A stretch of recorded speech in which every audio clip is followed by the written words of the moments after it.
listening to PTPOP on A Mind Revolution, leading you out of the rabbit hole, one grain of truth at a time. Hey there, everybody. PTPOP here with all four lobes in my brain securely bound behind my back, and welcome back to another episode of PTPOP A Mind Revolution, where I lead you out of the rabbit hole, one grain of truth at a time. Tonight, today, whatever it happens to be in your neck of the woods, I'm going to be talking to a fascinating gentleman by the name of Richard Vobes. Richard is known as the Bald Explorer in the United Kingdom, and he's author of children's books. He's a television presenter. He's a mime artist and fire eater. And he also talks about conspiracy theories much like I do. So I want you to check out Richard's website, which is Vobes, that's VOBES.com. I'll put a link to it in the description here. I discovered Richard on his YouTube channel, which is called Richard Vobes. He also has a third channel called The English Couple. So he's got The Bald Explorer, he's got Richard Vobes, and he's got The English Couple. And they're all delightful, fun, entertaining channels, and I urge each and every one of you to check it out. Welcome to A Mind Revolution, Richard. Thank you for agreeing to be on my show today. Nice to meet you, Peter. Thank you. Nice to meet you too. Thank you for agreeing to come on here. I was amazed. I heard the other day on your show, you said you get like 1,500 emails. I don't know if it's a week or a day or. No, they've accrued to that. I'm sort of like trying to answer, like 30 or 40 emails. And as I'm writing one, you hear 10 more pings as they come in, and you just go, oh my God, I'll never catch up. Well, that's amazing. I'm just so glad I got to your attention, and I just impulsively took a shot in the dark. Reaching out to you, and it's my privilege to be here with you. More than happy. Oh, that's awesome, because I discovered you on your three channels. The first one was your Richard Vode channel, and then the Bald Explorer, and then is it the English Explorers? The English Couple, yeah. Couple with you and your wife. Yeah. And of course, now my dog is about to start barking.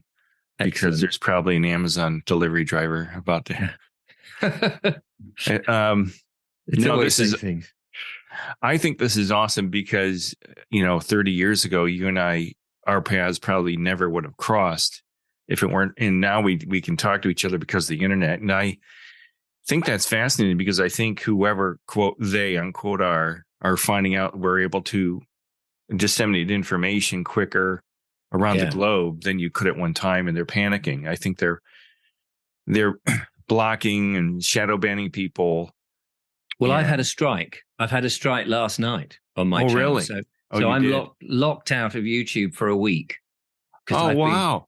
I've been a bad boy. What did you do to get spanked like that? Well, I had a guest on, and we were talking about his book. Okay, his book was a bit contentious. I grant you that. It was called Programmed to Obey, and the conversation was about, are we programmed if there was another event to just follow suit, or will we push back? And we clearly said something. I mean, we were being very careful and treading on eggshells, all of that. But then within 2 hours of the interview going up, it just had this, sorry, you've got your first strike. You're locked out for 7 days. That's madness.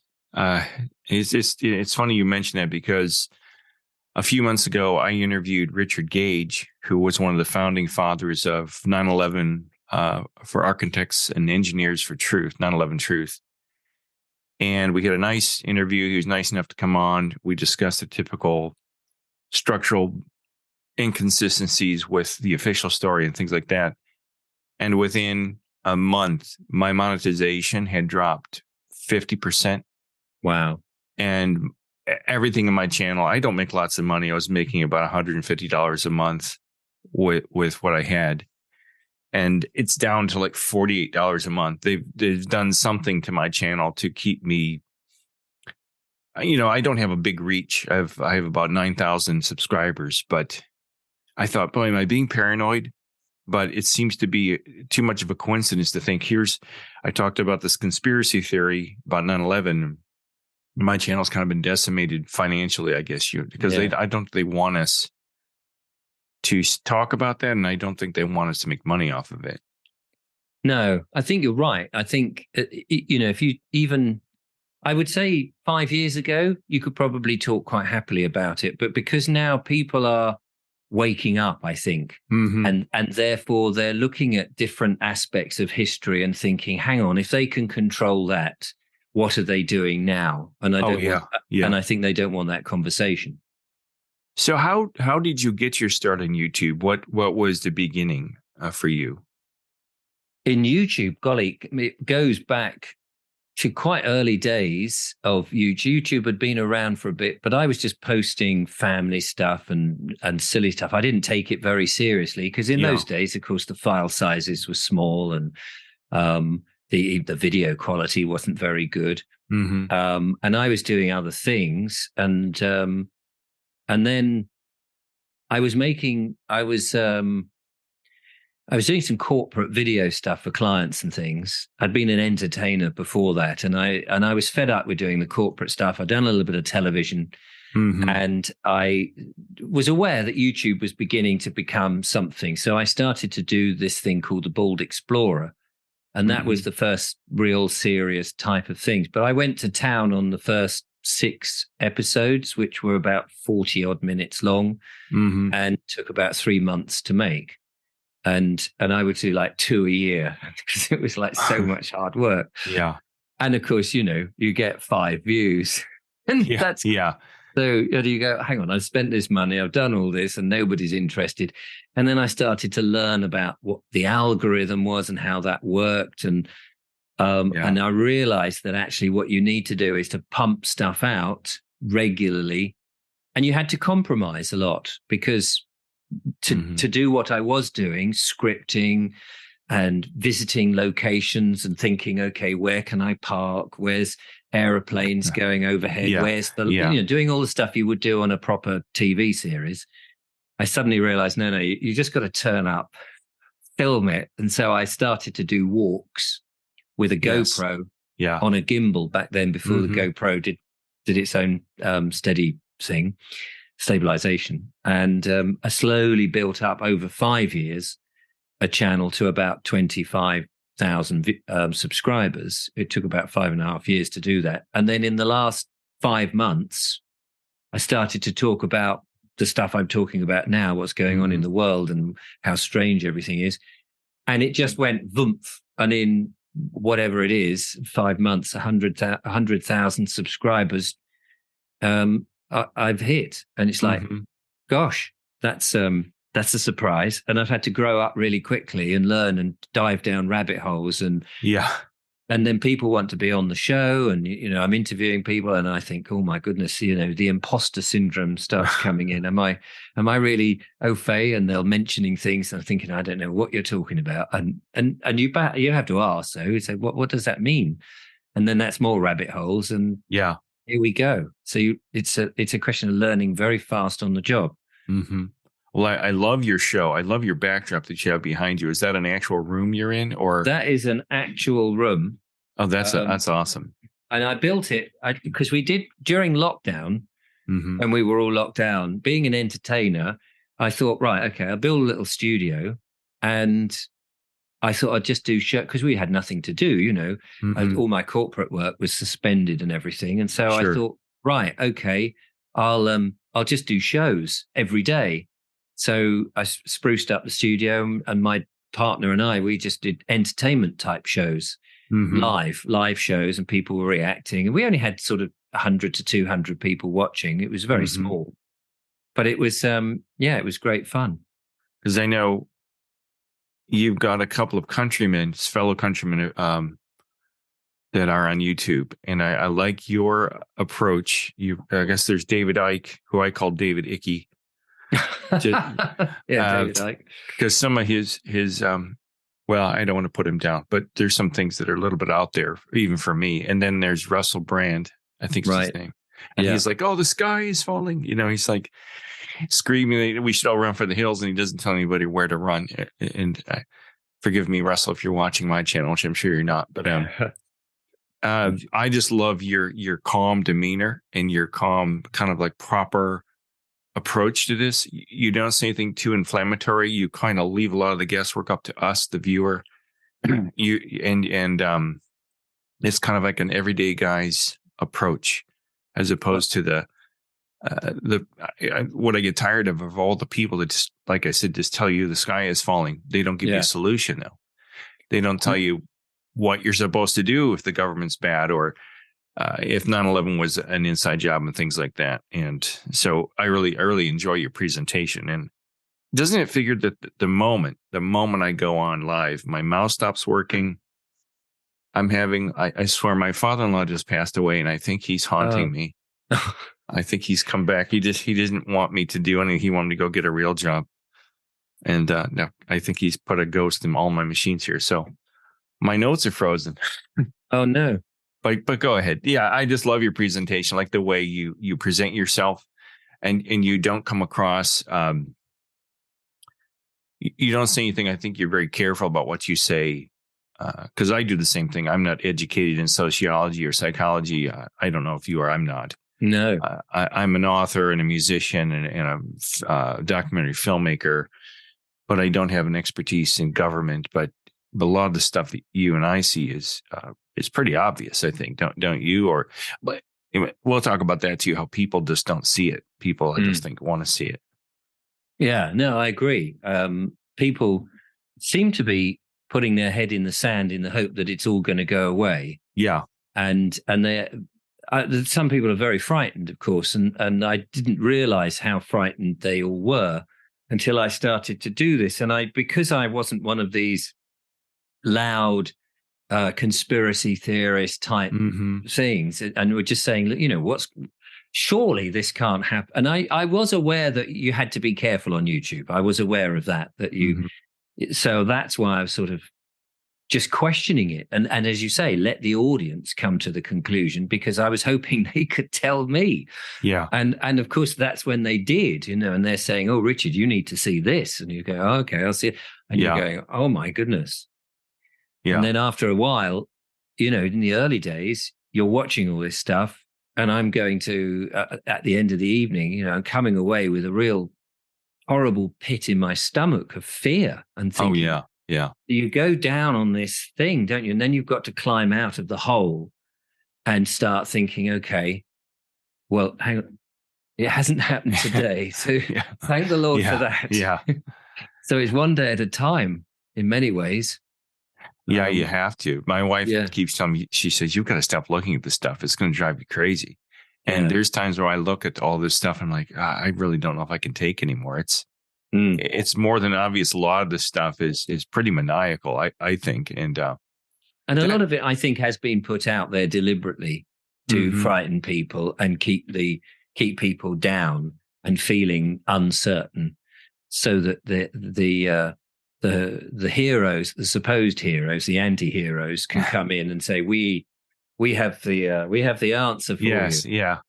We have the knights in shining armor, the cowboys in the white hats are coming to save us all. Yeah. Yeah, and, it's could crazy. be the mistake we will make. So what was the turning point in your life where you began to question the reality that you live in, or any of us live in? Well, like most people, I would imagine it's a slow, gradual thing that you're sort of aware of, and it may be on your shoulder and you're just sort of, no, that's rubbish. And you're sort of aware of it, but you walk out into the street and everybody else seems pretty normal and going about their business. And so you think, well, it's just me, isn't it? I'm just noticing these odd things. And then we went through over here in the UK, Brexit, at the release from the EU. And I noticed then more than ever, there was this polarization of thought. And it seemed very deliberate that the BBC and the other mainstream media really had an agenda that they wanted to stay in the EU. And that if you were anyone who wanted to have your own sovereignty and to protect your borders and to protect your identity and those sort of things, that you were an idiot. That somehow you were Little Englander, they would call us, Little Englander. And I think they misjudged the English and the Welsh and the Scottish, come to that, and the Irish, the Northern Irelandish, they misjudged us because only by a few we won the referendum that was put to us. They didn't expect that. And then they spent nearly 5 years telling us we'd made the wrong decision. The referendum. And then all the media was going, no, you've done it wrong. They did it to the Irish. They had to do it, I think it was three times. They said, no, you've got the vote wrong. Do it again. No, you've got the vote wrong again. Do it one more time. That's better. Yeah, you want to stay. That's right. No, that's fine. Oh. And so I started to sense in the media and the government were not really listening to one side of the people, and they were doing divide and conquer. And then, of course, we went through the pandemic, and that was just alarm bells for me right from the start, mainly because having worked in video pretty much all my life and film, when we started to see those Chinese videos, the clips where people were just collapsing, I thought in the very early days, in November 2019, when they were sort of drifting out, planting the seed that there was something going on. Yeah. I just looked at those and thought, that doesn't look real. It just looked fake. Yeah, exactly. And I just thought, and then, of course, as it started to come into this country, there was a little sense of, I wonder what the government are doing about it. But they didn't seem to take all the obvious actions like, okay, we will actually shut the borders and the airports and all that. And you're going, well, that's a bit odd, isn't it? If you're taking this seriously, and then the next minute, there we are, we're told to lock down in our houses. And we'd all heard that there had been a rehearsal of this where locking down was not a thing. And so from then on, I was wide awake, and everything that was pushed towards us was questioned, and it all seemed very obvious. And yet, my fellow man were all happy to mask themselves up and be separated and all of this. And I was thinking, hang on, critical thinking and common sense has gone out the window. Yeah, it got really strange. I remember those videos in China, and I thought, but that looks kind of strange. And then here in this country, when it hit, they started showing video inside of emergency rooms. And I don't know what kind of laws you have in Great Britain, but here there's all these HIPAA laws where you're not allowed to disclose people's medical conditions without their consent. And here they're allegedly these camera crews going through emergency rooms with stretchers in the hallways and nurses crying. And I was like, wait a minute. So then they also had these, I don't know what you call them. They were tents outside the hospitals where you were supposed to go to get tested, or I don't know, they hit you head with a shovel or something. I don't know. So I drove around to all the local hospitals, and there were the tents, but there were no people. But all the news media were saying, the hospitals are overwhelmed with patients, and they don't know what to do. And there's, videos of crying nurses. And I thought, and so I posted this video showing 2 or 3 hospitals that there was nobody in line at these tents, like they portrayed on the news, and they took it down. They first they demonetized it. Then I think they took it down for false misinformation. Yeah. And then because we had the TikTok videos, didn't we, of the nurses dancing? Did you see those? Yes, yeah. And it's like, hang on a minute, we're in the middle of a pandemic. Yeah. And yet these nurses have managed to practice routines and down corridors and doing all this sort of dancey stuff. I was thinking, this is absurd. Yeah. And of course, we subsequently learned that there was barely anybody in these hospitals. Well, I was actually in an emergency room during the pandemic. A friend of mine had a heart attack, and there was no people in this emergency room. It was empty. And this is in the middle of the whole thing. This is in like 2021. And I'm looking around, and I didn't dare pull out my camera, but I thought there's something wrong here. And so how was 9/11 portrayed to the British people? Like when September 11th took off? I mean, was that on the news all the time there?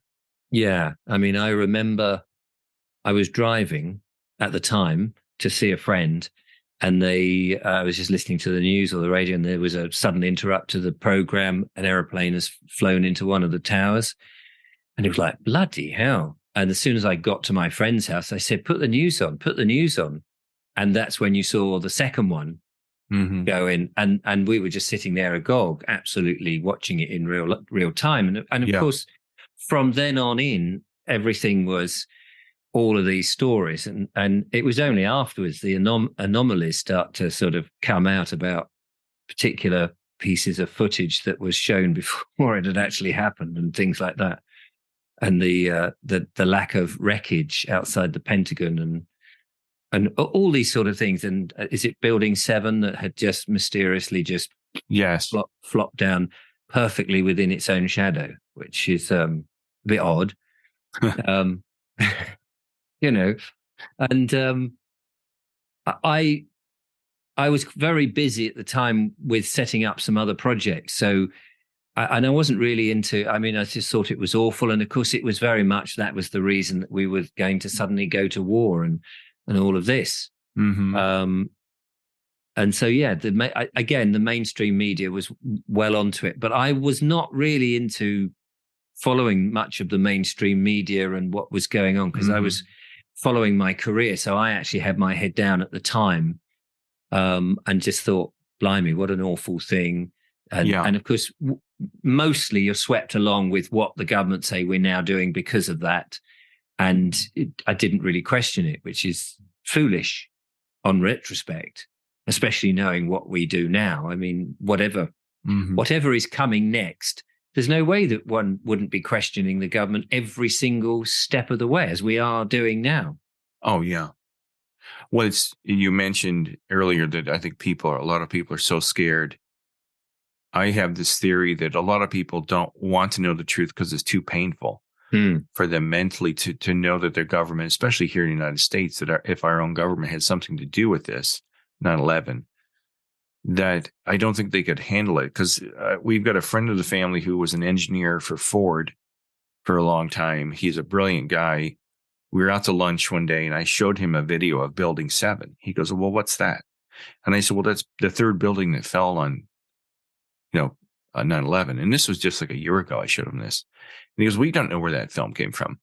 You have no idea where that came from. And he started to his hands started to tremble. And I said, no, that's the third building that fell on 9/11, and no plane hit it, and just office fires brought it down. He started to become angry with me, and he was trembling, and he was shaking, and I was like, okay, I'm changing the subject because this guy's going to just punch me or something. I think people don't want to know the truth because I think it's too painful. Yeah. You don't want the bubble burst. Oh, yeah. Yeah, no, I absolutely agree. And I think that people are so worried that it's just going, I mean, they almost are happy to be oppressed than to acknowledge that the oppression is slightly bigger than they think.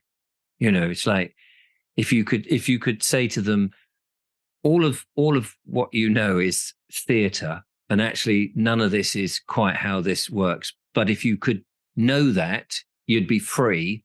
It's almost as if the challenge to be free is too great. It's the Wizard of Oz thing, isn't it? The challenge to pull back the curtain and actually look at the little man with the pedals and the levers. Yes, yeah. Too much. No. I'd rather live under this the oppression, because I'm so used to it and I can cope.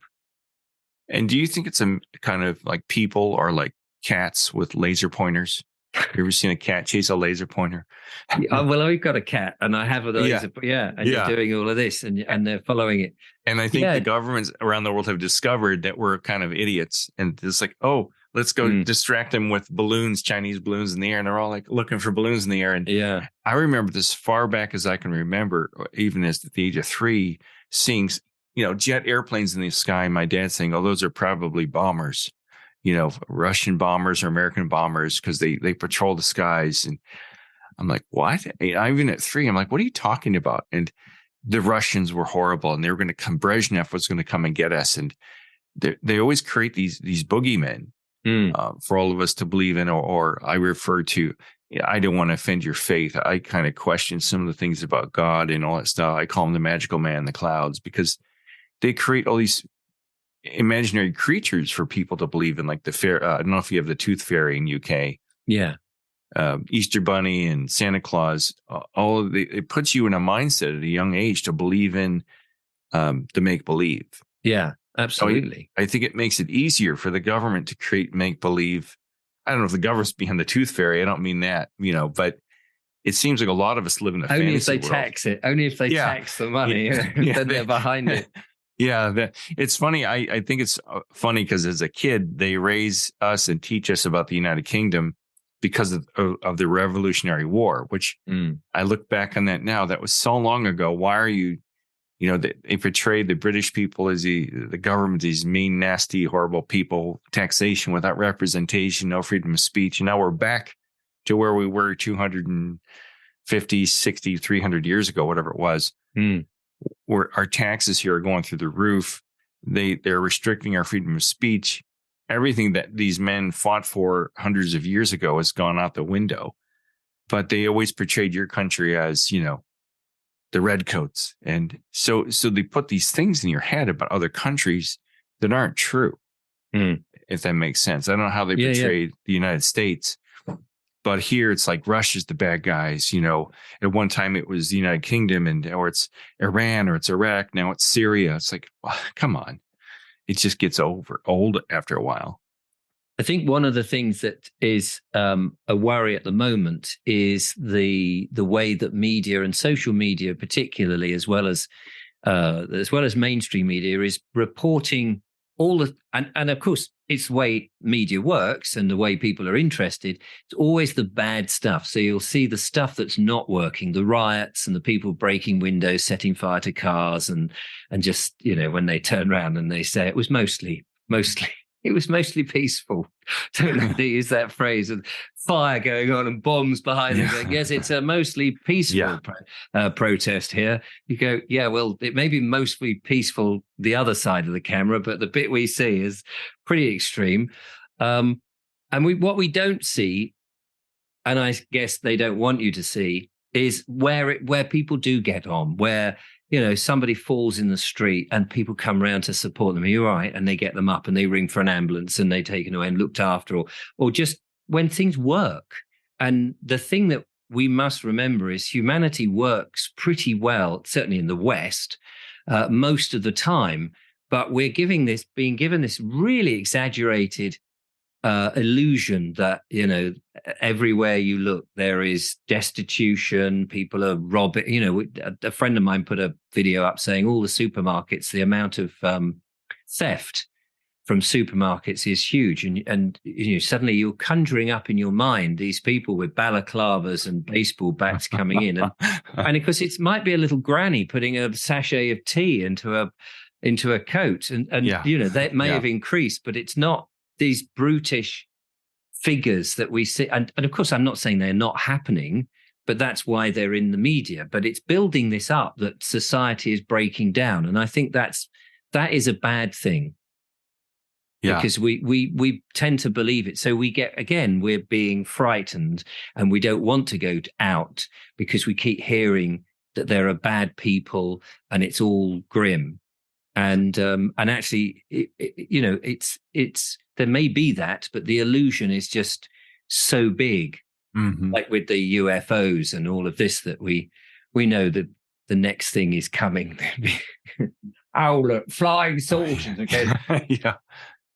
Which I saw a meme somebody put out in which it had a flying saucer over England somewhere, and lasers were coming down like this, and it said, "You must obey, you must obey." And this typical Englishman said, "Oh yeah, you're from the government, are you?" it's just. Go ahead. No, go on. No, it's just funny. I've never been to England, and in my mind, I picture foggy London or something, but I have a feeling that your country's been corporatized, right? There's probably a McDonald's and a Taco Bell on every corner. Yeah, just much. Like here. That's too bad, because I moved to a different part of this country. I moved to the Southwest, out in the deserts of Phoenix, and I was stunned that it was no different than Ohio. It was just the same restaurants, the same people doing the same things, just in the desert. There was a different culture with some of the Mexican people, but it's like the whole country is the same restaurants in every corner. I grew up in a small town in the country. Are you familiar with the States or with Ohio? Yeah, but Ohio. I've been to Ohio. That's why I thought you mentioned Ohio in one of your videos. Yeah, went What to part? the where's the space where one small step for man. Isn't that in Ohio? Old There was Armstrong Science Museum or something. I seem to remember going there. um And didn't he live there? yeah, he's from is he from Dayton or is he from One of these Neil little, Armstrong? He's from what? I should know this, yeah. but Neil Armstrong he's from somewhere here in Ohio. Maybe it's Columbus. Yeah, it might be Columbus. He could be Columbus or somewhere around there. Aaron Space. But I've been there into a small little place which was very bit England like. Yeah. With a high street, main street or whatever. A few bookshops. Yeah. Yeah, he's probably from I should, you know what? He might have been from my dad's hometown of Cambridge. Oh, there you go. That's John Glenn. John Glenn was from Cambridge. My dad was from a small town, which I think he's another astronaut. I should know this stuff. I didn't get into history until I was older. I ignored it in school. But, your website says that you've worked in industry, and you alluded to this here, and I was looking at my notes on that came back. Says here you've included appearances on ITV's The Bill and Poirot. Is that right? Yeah, Poirot. Poirot. I've been a fire eater and laid on a bed of nails. You've written and starred in Madcap slapstick series and children's TV and explored the nation's heritage on the Community Channel. So I'm interested. I think another place I saw that you were a mime. Is that correct? Yeah, I went to mime school for a year. So all of this. Oh, really? Yeah, all of that. Oh, wow. Whoa. Yeah. People, will you stop that? Yeah. Yeah, that's lovely. That's amazing. So did you work in the network television? Did you work for the BBC or? ITV, we did a children's television 2 series. It was only 2. It was supposed to go around the world, and it was supposed to be, a massive hit, like all these things. And in the end, it had 2 series. It was Laurel and Hardy in spacesuits, effectively. It was a friend of mine who was quite large, and we had our own language, but effectively it was a similar sort of set slapstick, like, he was in charge and I was the little one who was going, oh, you shabba. But it was the basis of it was two aliens crash land on Earth. And as it was a children's show, a little girl finds them and thinks they're quite fun. So she hides them. I mean, you couldn't do it now, of course, but she hides them in the shed. And she sees them every now and again, and she's trying to sort of contain them, and so the adults never see them, but they go off and have silly adventures. Yeah, and all of that in slapstick. We had a lot of fun making it, and I'd written the series and all the gags and things. But oh, really? We worked with incompetent. It's when I learned that television was not quite the medium I thought it was, with very clever people, and you start to realize. That actually we were better than them in what we were doing. It was all a big money. Suddenly you realize it's all about the money. I was very naive. Yeah, isn't it a shock when you find that out? Yeah, it's real. It's a real shock. Because go ahead. No, I was just so that's one of the reasons. In the end, we sort of moved and thought, well, it's better to have control of your content, even if you can't do the wonderful things that you could do on television with a real budget. At least on YouTube, when they don't kick you off, of course, you can do your own thing, and it's down to your own budget, I suppose. Did you get to see any type of deceptive practices working for ITV, or did you see anything that you questioned? You're like, that's not quite right. Not really. We were very sort of away from the main studios and things, although subsequently heard about various things. I mean, I used to tell people, because I used to do a lot of extra work and walk-on parts before we had our TV series, just to pay the bills. And I used to say to people, if I was in a room with friends and they're watching the news, and I would say, "Oh yeah, that bit over there that's supposed to be in Afghanistan, yeah, that's me there. Look, just at the back. Can you see that's me? We filmed that last week." And they go, "What?" And I say, "No, only joking." But you just realize that so much could be faked. And that was really the point. You know, how do you know what you're seeing is true? Yeah. Just because someone's sent in some footage on a bit of phone footage and it's all shaky and a bit blurry. Yeah. Yeah, there's a lot. There was during the first Gulf War in the early 90s, there's a couple of Fox or CNN reporters with helmets on and acting all scared. Well, the footage has since been re-released. They were in front of a green screen, and that wherever they were, Afghanistan or not Afghanistan, Iraq, some town in Iraq was all fake. They're like, "Oh no, the bombs are coming," and then the guy yells "cut," and they take off the helmets and the green screen. The image is gone behind them. So I question everything I see, because it seems it's probably the same in the UK, but here I think a lot of people live in a Hollywood-induced fantasy world, and a lot of the movies, I think, put out a message, a fake, what life could be like. You see Tom Hanks or Meg Griffin or whoever these people are telling you could fall in love over the internet or whatever. I think a lot of us here in the United States believe this stuff. You believe you're going to meet some woman on the internet and who's the most beautiful woman in the world. Yes. Yeah. And she's on the internet because she can't find anybody nearby. It's like, oh my God, I'm so beautiful and nobody wants me. Is that right? Okay. She's just so lonely. She's so lonely. And here's me sort of 50 plump, greasy hair, not shaved for months, going, "Oh yeah, I really think she'll fancy me." Yeah, good luck there, mate. Yeah, exactly. But it's just kind of funny. I used to take, when I was younger, I took movies to be, wow, this could be me, that kind of thinking. And that goes on a lot here in the States, because we've got so many sitcoms and so much baloney thrown at us. And I think when you're younger and you're so impressionable, you go, wow, I could have this car, this woman, this house. Does that go on in the UK? We're sold a lifestyle. I mean, I think, that is unrealistic. I mean, the whole thing of buy now, pay later type lifestyle, in which it's encouraging you to get into debt. And you buy, for example, house furniture, and it's several £1,000s. And you say, well, you can have it now. Put a deposit of £100 on you can have it now. And it's so shoddily made that you're still paying for the wretched stuff, and it's collapsing around you, and you still know, I've still got £500 to pay on this crap. And then it's like, don't panic. You can have this. Put a deposit down. Pay now. But it's like, we'll just burn this. You're just burning £500. My God, it's so stupid.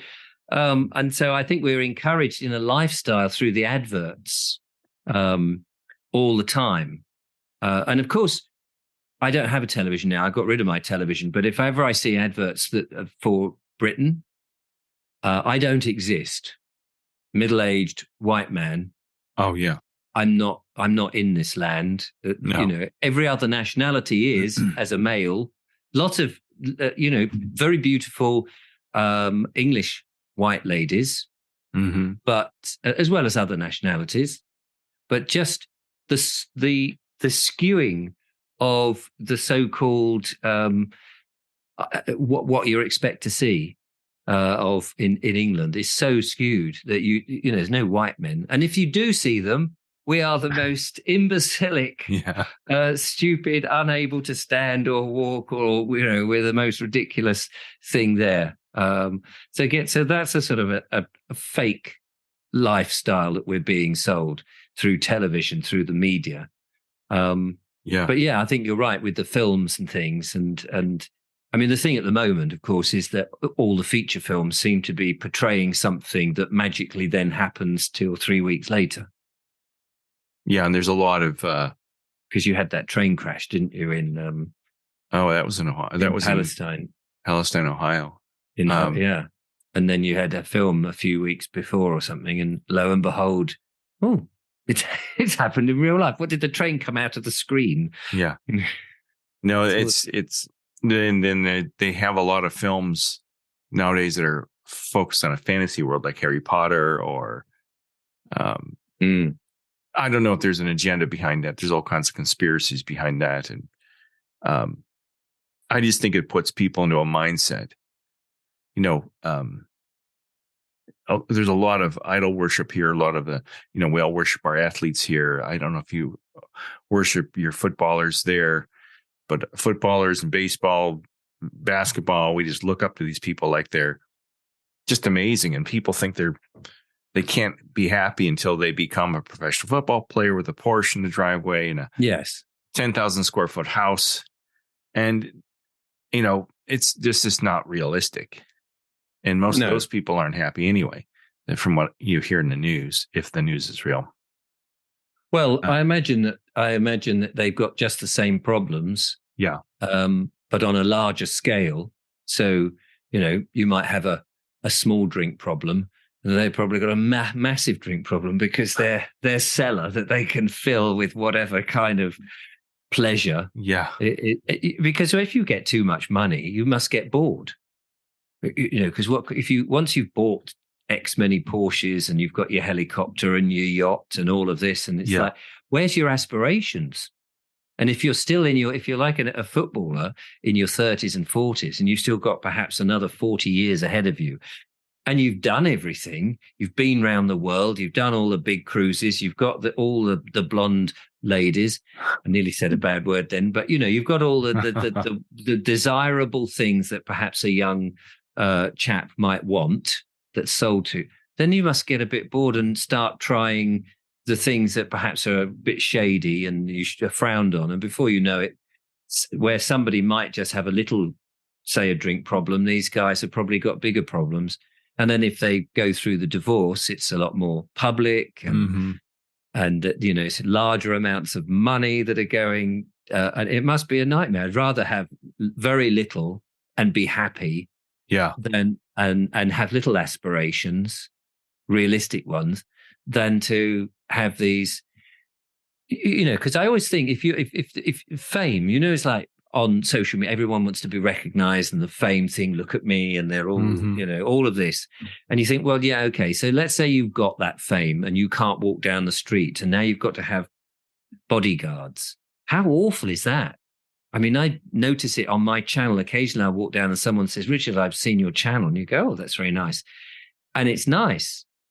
But I don't want to be anything like a level where you cannot walk into a street just as you and pick some clothes or some food without people going, oh, look, that's so-and-so, and point it, or need to have other people protecting you. I mean, it must be, I mean, the liberty, the price you pay for those big things, those big, large ticket items, I think is too much. So you actually have people that have recognized you on the street based off of your channel? Wow. Yeah. I mean, they're nice. I think the nasty ones haven't come up and said, oh, Richard, I really hate your stuff. It's really vile. I really don't like it. It's just some people. And then I'm slightly aware, not all the time, but I think where I live, a few people have sussed it out because I dress rather dapperly. So I stick out a bit. My wife saw how you dress and she said, you should dress up for this guy. He's well dressed. And I'm sorry, I gave up the corporate world a long time. I just can't put on a tie. Yeah, well, this wouldn't be cool. I would think we would never go with a worsted wool waistcoat and a Harris tweed jacket and a cravat, and they're just thinking, oh, who's this idiot?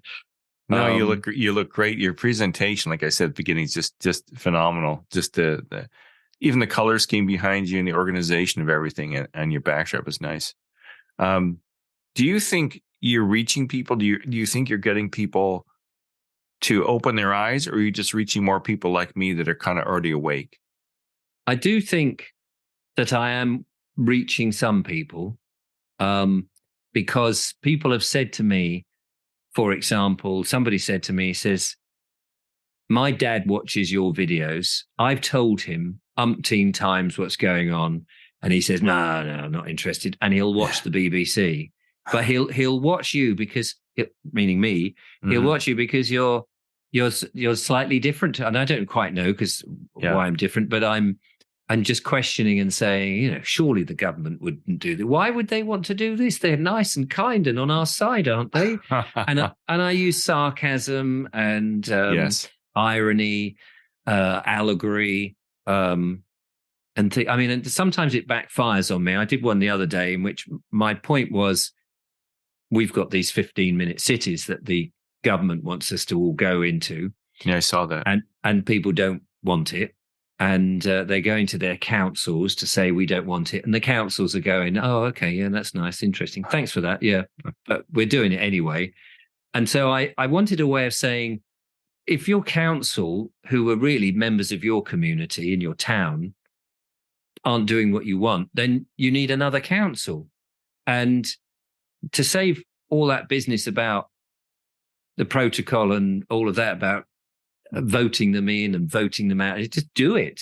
Just meet up in the town square or a park or nearby and say, get everyone together and we're just going to do our own council. And if everybody was in agreement, surely that's the benefit for the town. How can 10 councillors go against what, say, 50 or 100,000 people of the town suddenly turn around and say, well, we don't want you guys, we're doing this. So I wanted to put that in a way that made sense. So I use allegory. So I made up this town called Biggleswick. And to indicate that this was made up, I said it was on the cusp of two counties, which were totally made up again, Bessex and Goodfishire, which sounds like counties, but anybody in England would know it was complete nonsense. What I forgot to factor in is Americans and New Zealanders and Australians and other nationalities who necessarily. So I got all these emails immediately afterwards saying, hey, Richard, can you tell us where this council is? Because we're trying to find it. We can't find it. We'd love to talk to the people there who did it. Can you tell us how you did it? And they're all going, oh, well, actually, I made it up. But I had written in the description, because nobody reads the description, of course, but I had written, using allegory, I tell the story of, which, I thought the audience might be. But then that was on me, and I learned from that you have to be very careful. But it was the principle. Yeah. And people have laughed. They said, oh, yeah, we just fell for it. But it's like, well, ultimately, I think we have to take back the control because the people who are in charge don't seem to be doing a very good job. And it's no point moaning about it. Just that's never going to do anything. We need to decide, okay, we're going to do something. And it takes somebody to make the suggestion, and then it takes others to start that snowball rolling. And once it's rolling, I think because people are sheep and they will follow. You just want them, instead of following what the authority is saying, let's follow somebody else. And if they see other people going in that direction and think, actually, they look like they're going to heaven rather than the other place, let's follow them and have a free city and, get rid of the cameras and the biometrics and the things that we've never asked. I mean, it's fine if they want them. And absolutely, if you want cameras and you want to be hemmed in, I've got no problem with that at all. But at least have the choice. Yeah, it's funny because I often wonder, who we're reaching and if there's anybody out there who, my YouTube channel really focuses on call centers, but I have a podcast where I talk about, conspiracy theories and things like that. And I wonder if there's anybody out there who's heard me, who's not one of the big people, hears me and goes, he's got a different point of view. And it's hard to tell on a podcast because you don't have the feedback on a podcast like you do on the YouTube channel or one of the other social media platforms. I'm just kind of wondering, so you must do a huge amount of preparation because you've got 3 channels. You work with your wife And you've got the Bald Explorer. And so do you do a lot of preparation for all of this, or is it all spontaneous?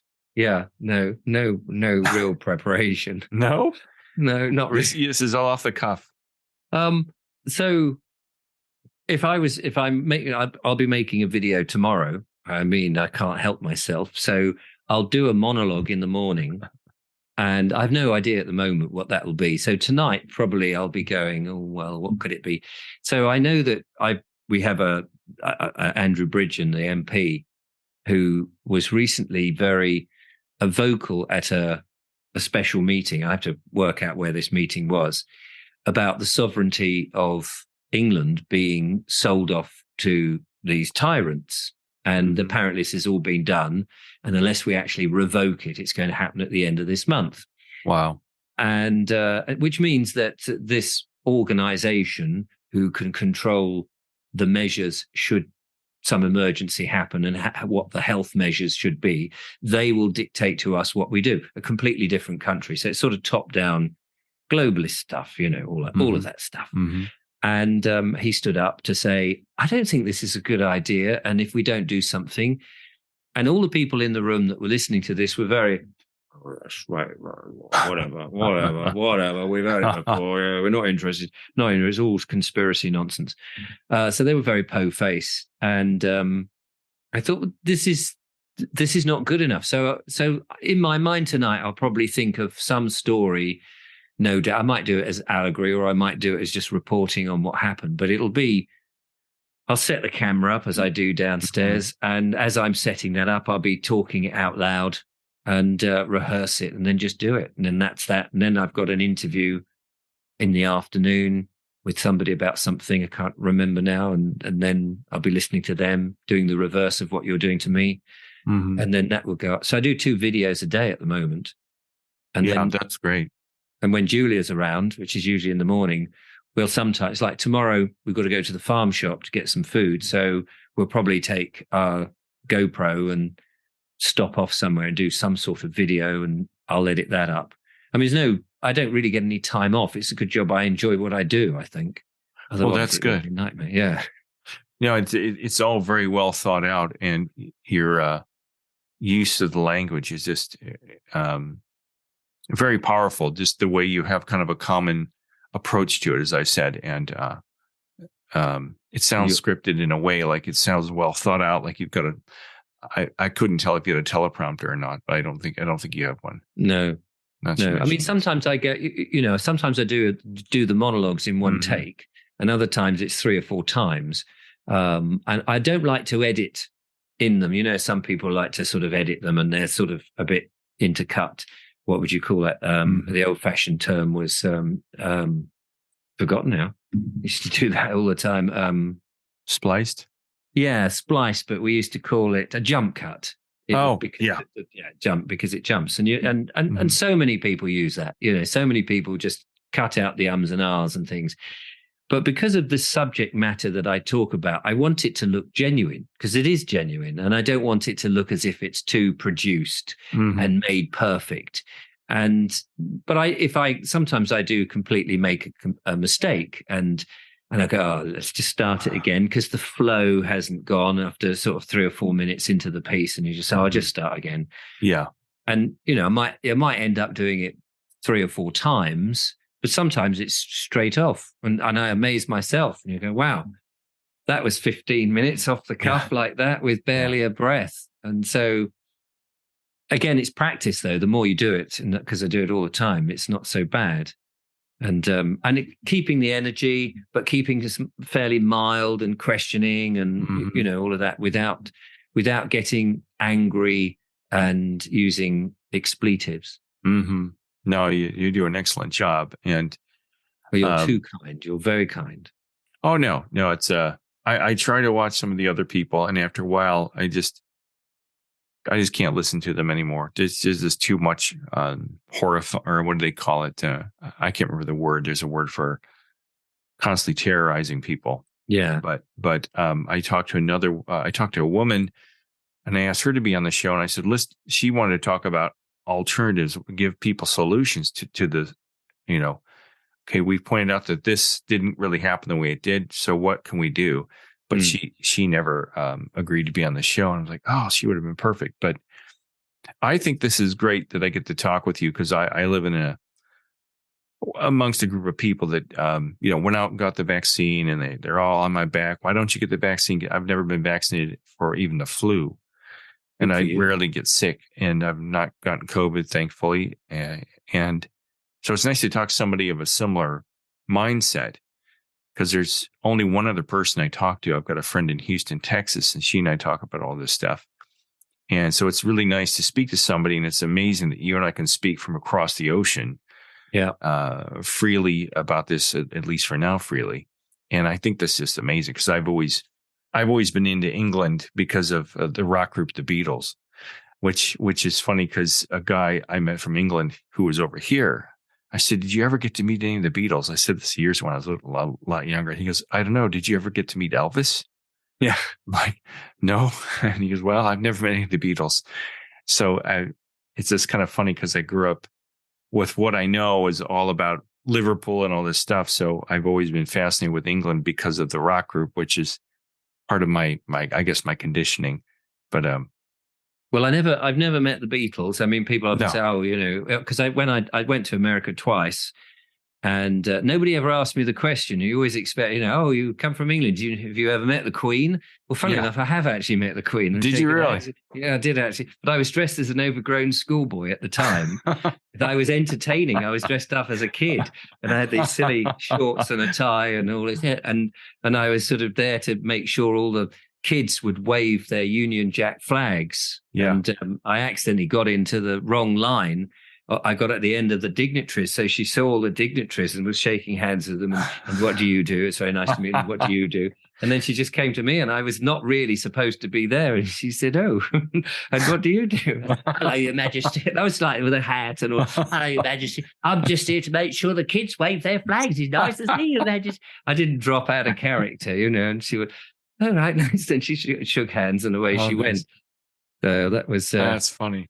Yeah, that was my... brush with royalty.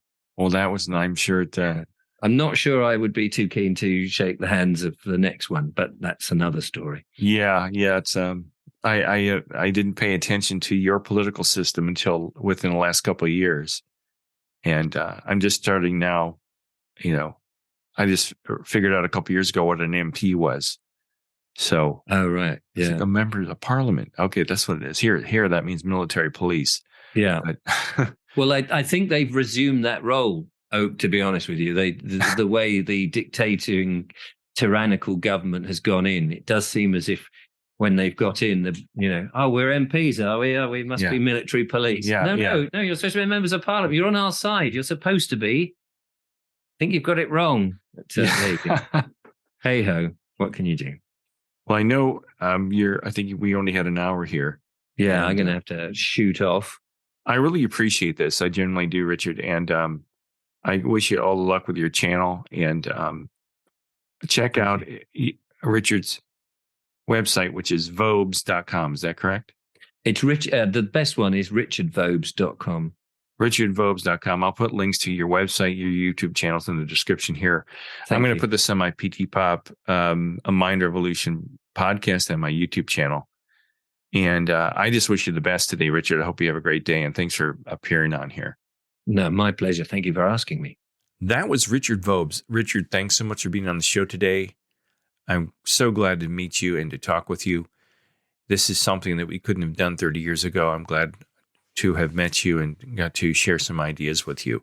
If you want to find out more about Richard, please visit his website. He's got richardvobes.com. He's also got vobes.com. And he has 3 individual channels on YouTube. He's got The English Couple, The Bald Explorer, and Richard Vobes. And I guarantee you're going to enjoy his channel. Richard is a very eloquent, well-spoken, level-headed gentleman who brings you a level-headed approach to, quote, conspiracy theories, unquote. And remember this, people, if you're questioning your reality, and you wonder why things are the way they are, you're going down the right track. You've begun to crawl out of the rabbit hole. The one thing they don't want us to know is that all we have is each other. So for me to reach out to Richard from across the ocean and speak with him is something that really makes them, quote, them, unquote, uncomfortable, because they don't want us to exchange free ideas. They want us to believe what they want us to believe. They want us to think the way they want us to think. So what I did today with Richard, speaking with him, for me was wonderful. I just think the internet is a magnificent tool to reach out to, exchange ideas and theories, and it was a great time. So Richard, thanks again. Check out his channels. And I'm PTPOP, signing off here, leading you out of the rabbit hole, one grain of truth at a time. You have been listening to PTPOP, a mind revolution, leading you out of the rabbit hole, one grain of truth at a time.